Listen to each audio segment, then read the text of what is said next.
parang natatakot na sila sa'yo. Ay, hindi naman po sa ganun. Ginawa ko lang po yung nararapat dun sa ano.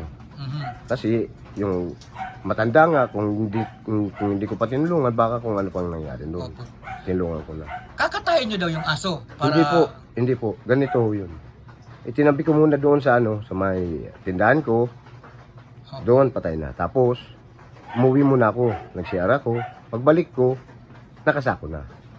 Okay. Tapos, di nangyari doon sa ano, harap ni Armville. Di ba, Santa Cruz yun. Oh, hinanap ko si Kapitan kasi nandun naman si Kapitan. Nandun na may nasaksiyan din niya ng konti yung ano, pangyayari. So itinabi nyo para intayin yung may-ari. Opo. Tapos po, Sino naglagay sa sako nun, sir? hindi ko po alam kung sino nang naglagay. Okay. Pagdating ko, nakasako na. Oh. Tapos, dadaling ko doon kay Kapitan. Kasi sa Santa Cruz nangyari. Dadaling ko sa ano, barangay. Kaso linggo wala. Pumunta na nga ako sa bahay nila. O tapos nakasalubong ko yung kaibigan ko.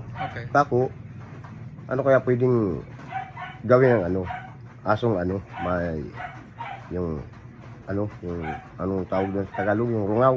Okay, may sira. Ano, yeah. Parang nasisiraan na siya ng bait. Ay, mas mabuti pa niyan, pare, ano na lang, ibaon na lang.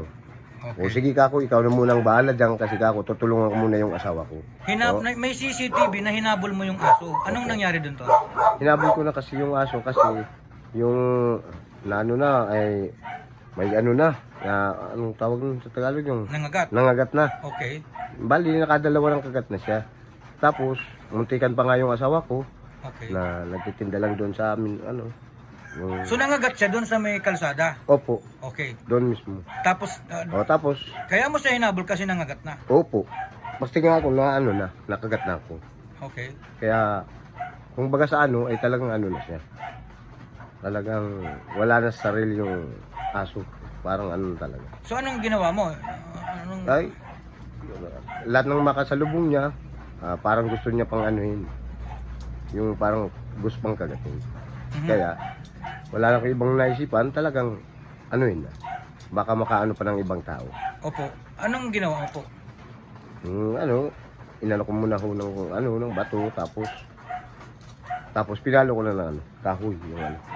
Tapos, Yun na po, tinabi ko na doon sa tindahan ko. ano sana ang gagawin mo dun po? Maghihintay sana kung sino yung ano may-ari. Natagalan pa nga yun. Natagalan pa mga kalahating oras, gano'n. Naghihintay pa rin yung may-ari kasi bumalik nga yung na ano, yung nakagat, bumalik.